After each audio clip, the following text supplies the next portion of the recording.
What if I told you that right now, as you're watching this, 50,000 Americans are trapped in a single building with only 12 exits, surrounded by bulletproof glass walls designed by the TSA to keep people in, not out. Every single day, airports like Atlanta's Hartsfield-Jackson, LAX, and O'Hare become temporary prisons for tens of thousands of unsuspecting American travelers. Here's the terrifying reality. Hartsfield processes 275,000 passengers daily. That's the entire population of Buffalo, New York, crammed into a space smaller than Disney World's Magic Kingdom, with TSA security checkpoints that funnel everyone through metal detectors into narrow corridors, baggage claim carousels with zero alternate exits, and gate waiting areas that become death traps the moment panic strikes. Picture this nightmare. You're at Gate 47 in Chicago O'Hare, grabbing an $8 airport coffee when the screaming erupts. Not "my flight's delayed again." Screaming, pure primal terror. A TSA agent in his blue uniform sprints past your Starbucks, blood streaming down his face, something that used to be human hunting him down. In that split second, you realize the bone-chilling truth. Our airports aren't just travel hubs, they're perfectly engineered zombie apocalypse slaughterhouses. The numbers don't lie. FEMA estimates average airport evacuation takes 90 minutes under normal conditions. During mass panic, Homeland Security studies suggest 70% of Americans would never escape alive. So here's the $64,000 question all of you potential traveler needs to answer. When the outbreak hits our airports, will you join the 30% who make it home to their families, or become another casualty in airport final departure? Before you roll your eyes and click away, thinking this is just another zombie fantasy dreamed up by someone who's watched too many horror movies, let me stop you right there. This isn't about Hollywood nonsense or comic book scenarios. This is about understanding crowd psychology, infrastructure vulnerabilities, and human behavior under extreme stress. Because whether it's zombies, terrorists, or a pandemic, the fundamental principles of survival in a confined, crowded space remain terrifyingly consistent. The same factors that would determine your fate in a zombie outbreak are the exact same ones that come into play during any mass casualty event. And airports? They're uniquely designed to amplify every single one of these dangers. First things first, what kind of zombies are we dealing with? Because this isn't a one-size-fits-all scenario, and the type of undead you're facing fundamentally changes your survival strategy. Slow zombies, the classic George Romero shambler, give you time to think and time to plan. These are your traditional reanimated corpses, moving at the pace of a leisurely stroll, driven by nothing but an insatiable hunger for human flesh. But here's the catch that most people miss. Those shuffling corpses don't need to be fast when you're trapped in a security line with nowhere to go. Airports are bottlenecks by design, and slow zombies excel at exploiting bottlenecks. Fast zombies? Now we're talking nightmare fuel. The 28 days later. Sprinters, the World War Z wall climbers. These infected humans would turn an airport into a slaughterhouse in minutes. No time to think, no time to plan, just pure animalistic panic spreading faster than wildfire. These aren't your grandfather's zombies. They're rage-infected humans with all their physical capabilities intact, plus the added bonus of having absolutely nothing to lose. In an airport environment, fast zombies would exploit every advantage the space provides. Long corridors for building momentum, multiple levels for surprise attacks, and crowds of panicked people creating perfect chaos. But here's what most people miss when they're debating zombie speed. The type of zombie matters less than the type of people around you, because in a crisis, humans become the real variable. You could be dealing with the slowest, most predictable zombies in fiction, but if you're surrounded by people who panic, freeze, or make irrational decisions, your survival odds plummet faster than a stock market crash. The zombies might be the catalyst, but human behavior is what determines whether you live or die. Let's talk infrastructure, because airports aren't designed for escape, they're designed for control. Think about the last time you navigated a major airport. Single points of entry and exit, choke points everywhere you look. Security checkpoints that funnel thousands of people through metal detectors, jet bridges that create perfect kill zones, baggage claim areas that trap you in windowless underground caverns. Limited sight lines thanks to all that modern architecture with its artistic curves and decorative pillars that look great in magazines but create perfect blind spots for lurking threats. You know what airports are really good at? Creating the perfect conditions for a stampede. The 1989 Hillsborough disaster killed 96 people, not because of any external threat, but because of crowd dynamics and infrastructure design. Add zombies to that mix, and you've got a recipe for disaster that would make a horror movie director weep with joy. Every narrow corridor becomes a death trap, every escalator becomes a one-way ticket to nowhere, and every security checkpoint becomes a funnel feeding people directly into danger. But wait, there's more. Airports have something most zombie scenarios completely ignore: international connectivity. Patient Zero bites someone at JFK, and 6 hours later, you've got outbreaks simultaneously erupting in London, Tokyo, Dubai, and Sao Paulo. Congratulations! You've just witnessed the fastest global pandemic in human history, courtesy of modern aviation. While everyone's focused on surviving the local outbreak, the real horror is happening on a global scale, with infected passengers spreading the contagion to every corner of the earth before anyone even realizes what's happening. Here's where it gets really interesting, and where most zombie survival guides get it completely wrong. Forget the zombies for a moment. Your biggest threat isn't the shambling corpse or the sprinting infected. It's the person sitting next to you in the departure lounge.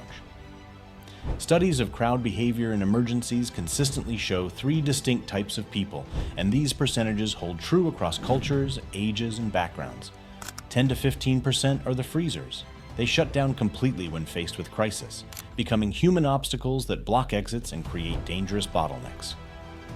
70 to 80% are the panickers. They make everything worse through irrational behavior, poor decision-making, and the tendency to follow the crowd even when the crowd is heading toward danger. Only 10 to 15% are the responders, people who maintain rational thinking, help others, and make decisions based on logic rather than emotion. In an airport zombie outbreak, those percentages become your survival odds, and they're not good. While you're trying to find an exit, assess threats, and formulate a plan, 80% of the people around you are either catatonic or actively making your situation worse. They're the ones who'll trample you in a stampede, block emergency exits while they fumble with their phones, or attract zombie attention by screaming and running in circles. Real talk. The Hodge stampedes, the station nightclub fire, the World Trade Center evacuations. Every major crowd disaster follows the same predictable pattern. Panic spreads faster than any virus. Rational thinking goes out the window, and people die not because of the initial threat, but because of how other people react to that threat. So what's your play? Here's the brutal truth that survival experts won't tell you.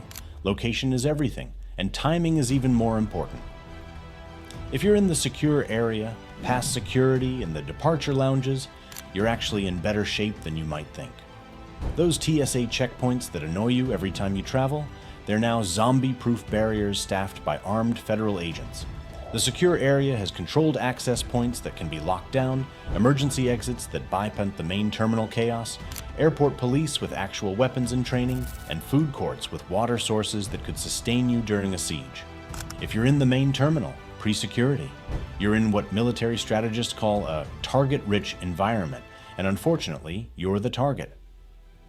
The main terminal is where chaos reigns supreme. It's where panicked passengers will flood in from outside, where the initial infection will spread fastest, and where you'll find the highest concentration of people making the worst possible decisions. Your best bet is to immediately move toward the secure area if possible, or find alternative routes that avoid the main crowd flows. But here's the kicker that most people never consider. Get to the tarmac.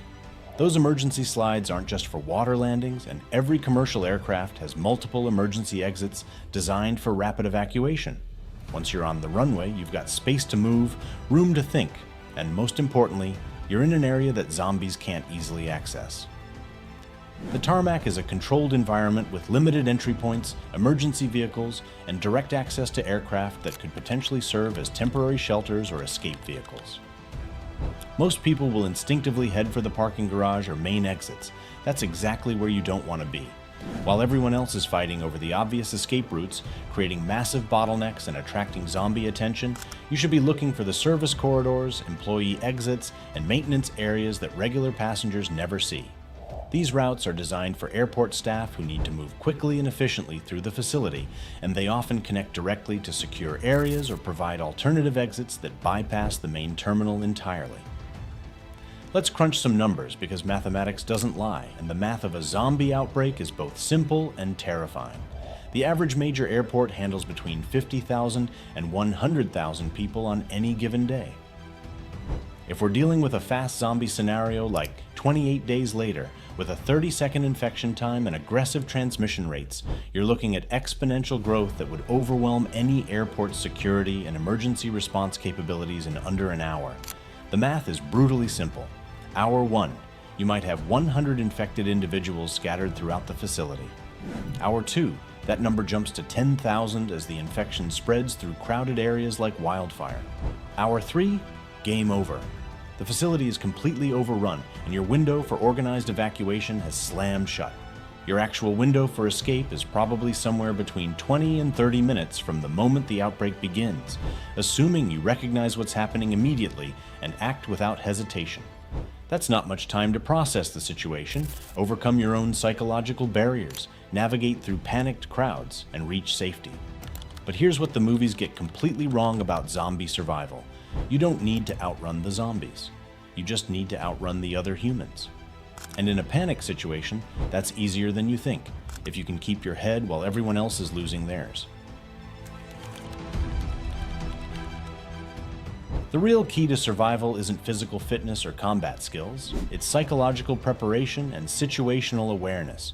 Most people operate under what psychologists call normalcy bias, the tendency to underestimate threats and assume that everything will return to normal.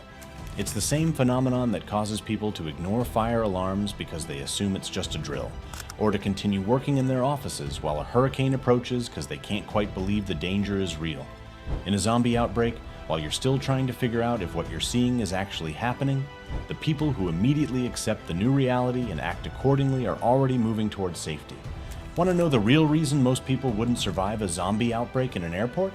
It's not because they lack survival skills or physical capabilities. It's because they would waste precious minutes trying to rationalize an irrational situation. They'd pull out their phones to record videos, call their families to describe what's happening, or stand around waiting for official announcements and instructions. Meanwhile, the people who survive are the ones who see a person biting another person's face and immediately think, "Time to leave," without needing to understand the why or how.